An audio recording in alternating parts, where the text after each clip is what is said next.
Assalamualaikum warahmatullahi wabarakatuh. Kami dari kelompok 1 ingin mempresentasikan hasil pekerjaan kami mengenai etika bisnis dan perusahaan lingkungan. Baik, sebelum saya mulai, marilah kita panjatkan puja dan puji syukur kehadirat Allah SWT yang telah melimpahkan rahmat serta karunia-Nya kepada kita semua sehingga kita masih bisa mengikuti perkuliahan di virtual kali ini.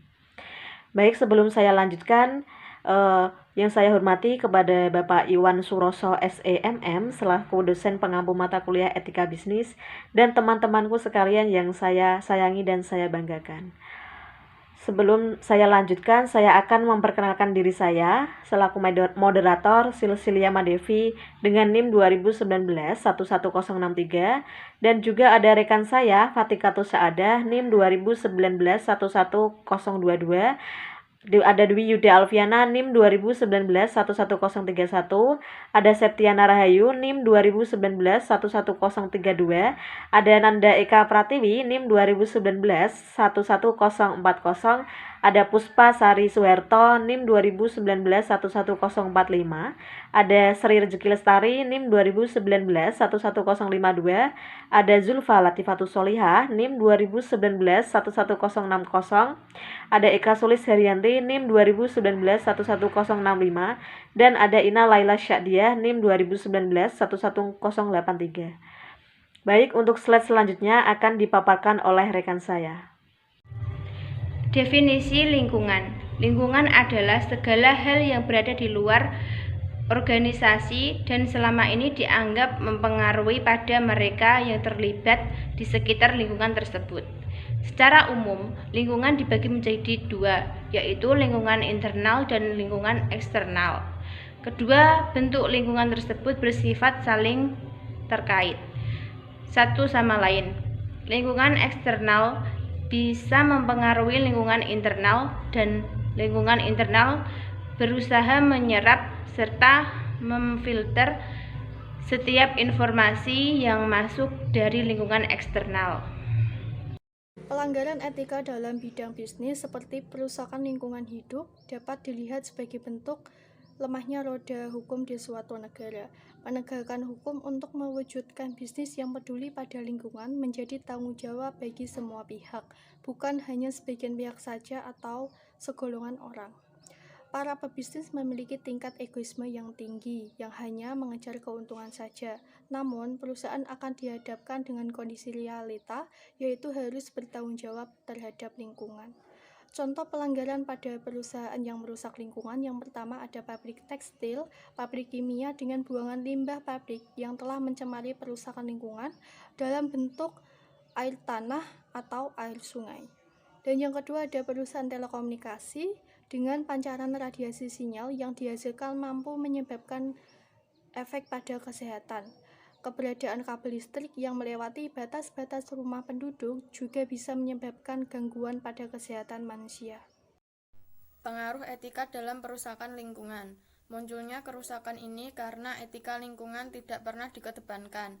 Kerusakan lingkungan diperparah karena manusia menganut paham materialisme sehingga terjadi krisis ekologi. Kita baru sadar kembali setelah ada isu pemanasan global, kerusakan di darat, laut, dan pencemaran udara.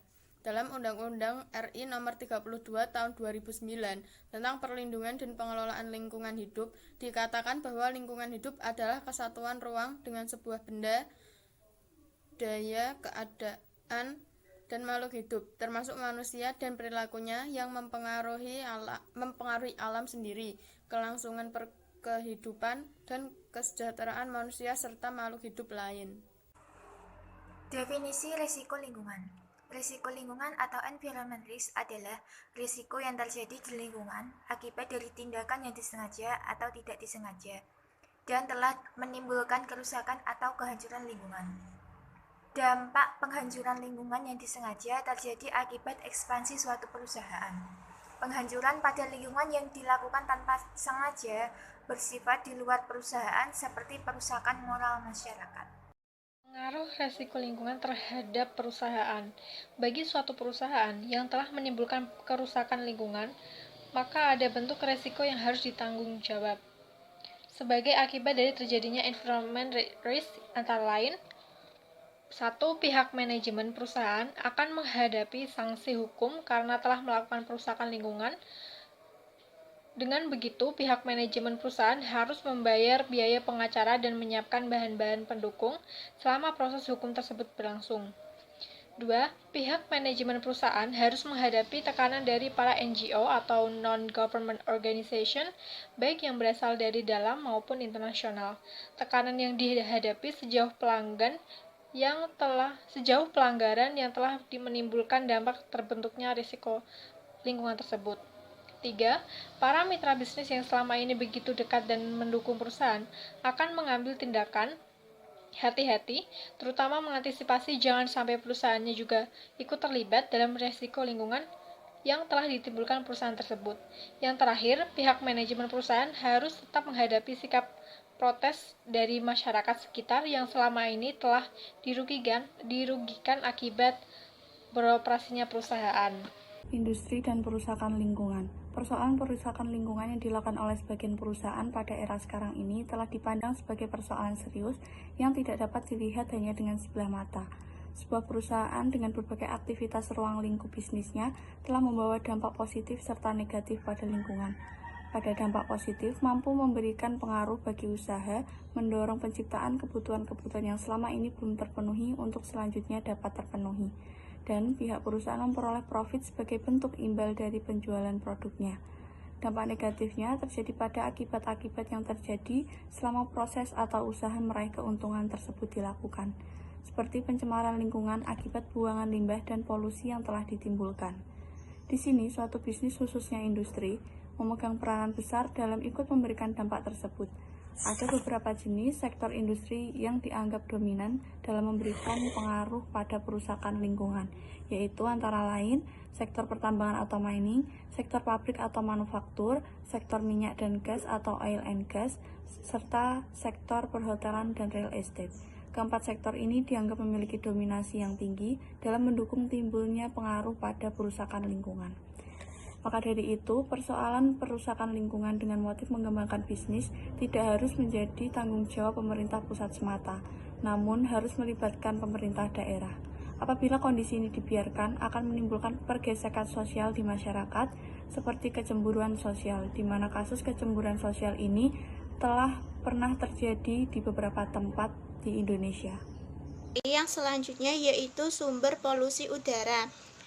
Bahan-bahan pencemar utama yang penting adalah timbal, partikel halus, karbon monoksida atau CO, nitrogen oksida atau NOx, hidrokarbon atau HC, sulfur dioksida atau S2, dan karbon dioksida atau CO2. Di samping yang disebutkan di atas, ada beberapa sumber lainnya yang dapat dikategorikan sebagai sumber pencemar polusi udara, yaitu 1. Timbal. Timbal adalah salah satu sumber polusi udara yang bersumber dari pembuangan bahan bakar kendaraan bermotor, cat, dan sejenisnya. Yang kedua, partikel. Partikel menyebar di udara menjadi salah satu penyebab pendukung timbulnya polusi di udara di kota-kota besar di Indonesia seperti Jakarta menjadi salah satu tempat di mana jumlah partikel memiliki tingkat yang jauh lebih banyak dibandingkan dengan kota lainnya.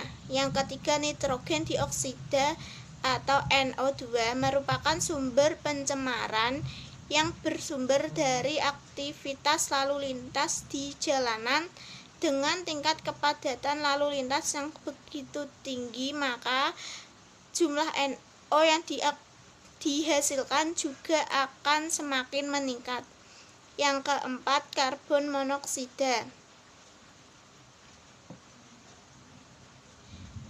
Karbon monoksida atau CO merupakan salah satu sumber pencemaran udara yang bersumber dari pembakaran kendaraan dan hutan yang berlangsung secara tidak sempurna. Yang kelima, hidrokarbon yang mudah menguap atau disebut VHC dengan adanya sinar matahari dapat beraksi dengan NOx untuk membentuk ozon atau suatu zat pencemar. Kedua adalah sulit untuk membuat suatu penyamarataan tentang pengaruh kesehatan dari VHC. Yang keenam atau yang terakhir, ozon. Posisi ozon berada di ketinggian 30 km di atas bumi. Baik, slide selanjutnya yaitu mengenai solusi dalam menyelesaikan masalah risiko perusakan lingkungan. Yang pertama yaitu ada perusahaan menggambarkan sejumlah dana untuk dialokasikan guna menyelesaikan berbagai permasalahan yang berhubungan dengan risiko lingkungan atau disebut dengan environment rights.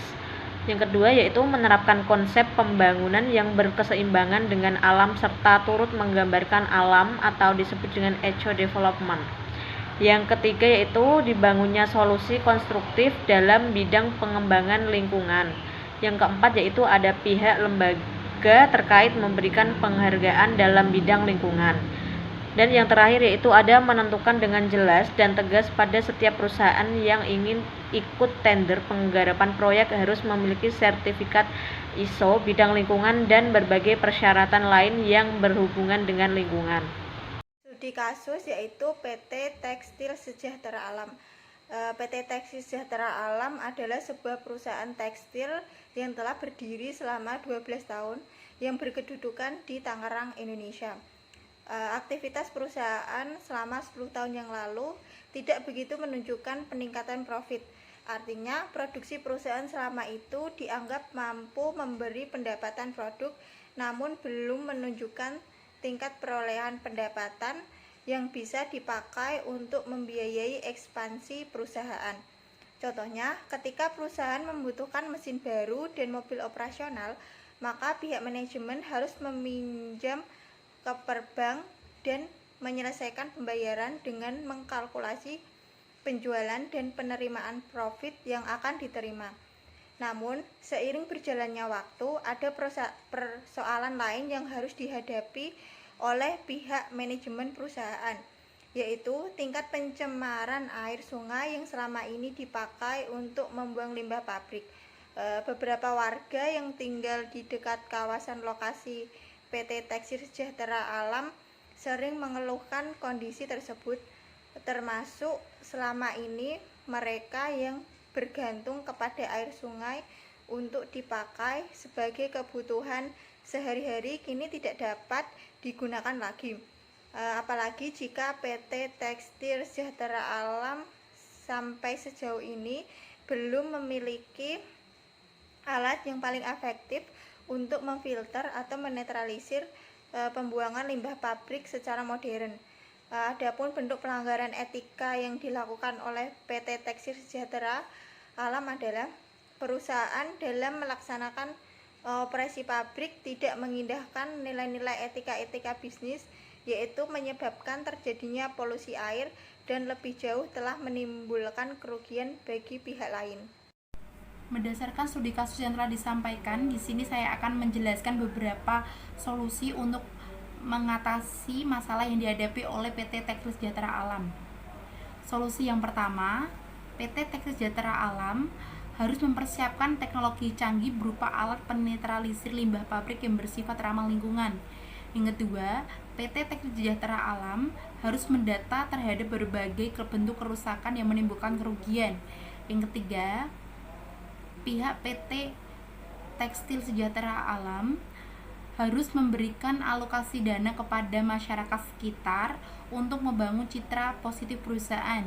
Yang keempat, pihak PT Tekstil Sejahtera Alam harus mempersiapkan anggaran-anggaran untuk penanganan limbah tersebut, baik jangka pendek maupun jangka panjang.